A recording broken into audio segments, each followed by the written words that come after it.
കൊള്ളുന്നു. ഞാൻ എൻ്റെ രാജ്യത്തിൻ്റെയും നാട്ടുകാരുടെയും ക്ഷേമത്തിനും ഐശ്വര്യത്തിനും വേണ്ടി പ്രയത്നിക്കും.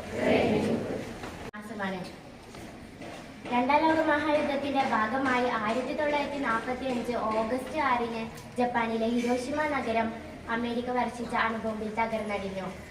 അന്നുണ്ടായ മരണങ്ങളും മറ്റു നാശനഷ്ടങ്ങളും ഉണ്ടാക്കിയ ആഘാതങ്ങളെക്കാൾ ഭീകരമായിരുന്നു ആണവ വികിരണം ഉണ്ടാക്കിയ ജനിതക വൈകല്യം. ക്യാൻസറായും ജനിതക വൈകല്യമുള്ള കുഞ്ഞുങ്ങളായും തുടർന്നുണ്ടായ അനേകം വർഷം ജപ്പാനെ ഇത് ബാധിച്ചു. ഹിരോഷിമ ദുരന്തത്തിന്റെ 3-ാം നാൾ നാഗസാക്കി നഗരത്തെയും തകർത്തെറിഞ്ഞു. സാമ്രാജ്യത്വ ശക്തികൾ അധികാര മേൽക്കോയ്മ നിലനിർത്തുന്നതിനായി നടത്തുന്ന ഓരോ യുദ്ധങ്ങളിലും ഇല്ലാതാകുന്നത് നിഷ്കളങ്കരായ ജീവിതങ്ങളാണ്.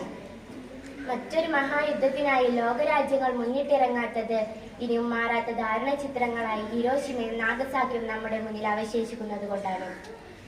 ഇന്ന് ലോകത്തിലെ മുൻനിര രാജ്യങ്ങളെല്ലാം തന്നെ ആണവ ശക്തികളായി മാറിക്കഴിഞ്ഞു. ഹിരോഷിമയിലും നാഗസാക്കിയിലും വർഷിച്ചതിനേക്കാൾ 1000 മടങ്ങ് സംഹാരശേഷിയുള്ള ആണവായുധങ്ങളാണ് ഇന്നുള്ളത്. അതുകൊണ്ട് തന്നെ ആഗോള ആണവ നിരായുധീകരണം ഇന്നിന്റെ ആവശ്യകതയാണ്.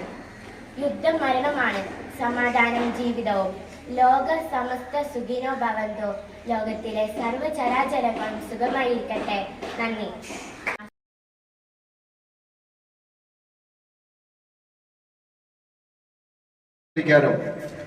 അവർക്ക് ആവശ്യമായിട്ടുള്ള സഹായം നാളുകളിൽ നിങ്ങൾ സമൂഹത്തിലേക്ക് ഇറങ്ങുന്ന സമയത്ത് ഇത്തരത്തിലുള്ള പ്രവർത്തനങ്ങൾ കൊണ്ട് നമുക്ക് ഇത്തരം മനുഷ്യരെ ചേർത്ത് നിർത്താനായിട്ട് കഴിയണം.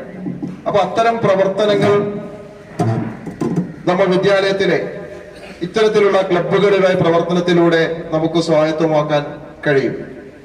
സ്കൂളിൽ വന്ന് നമ്മൾ സയൻസും കണക്കും അതുപോലെ തന്നെ ഭാഷയും ഒക്കെ പഠിക്കുന്നതോടൊപ്പം തന്നെ ഇത്തരം കാര്യങ്ങളും കൂടി ഒരു നല്ല സമൂഹത്തിൽ ഒരു നല്ല വ്യക്തിയാവാൻ, നല്ലൊരു പൗരനായി തീരാൻ നമുക്കൊക്കെ ഇത്തരം പ്രവർത്തനങ്ങളിലൂടെ കഴിയണം.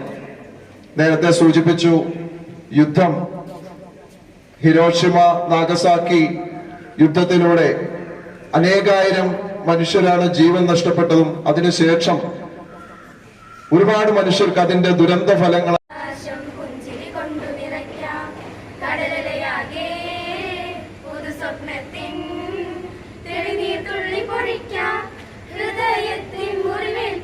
യുദ്ധങ്ങൾ ഇനി വേണ്ട, ഹൃദയത്തിൽ മുറിവേൽപ്പിക്കും യുദ്ധങ്ങൾ ഇനി വേണ്ട. സൗഹൃദ ശാന്തി പടർത്തും ദിനമാകട്ടെ ഇനിയെന്നും, സൗഹൃദ ശാന്തി പടർത്തും ദിനമാകട്ടെ ഇനിയെന്നും.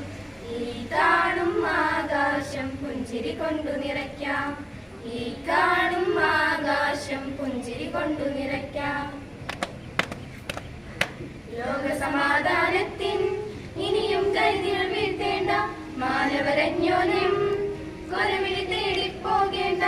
വേണ്ട ഇനി ഇവിടെ വീണ്ടും യുദ്ധകാഹളഘോഷം, വേണ്ട ഇനി ഇവിടെ വീണ്ടും ഹിരോഷിമക്കാലം.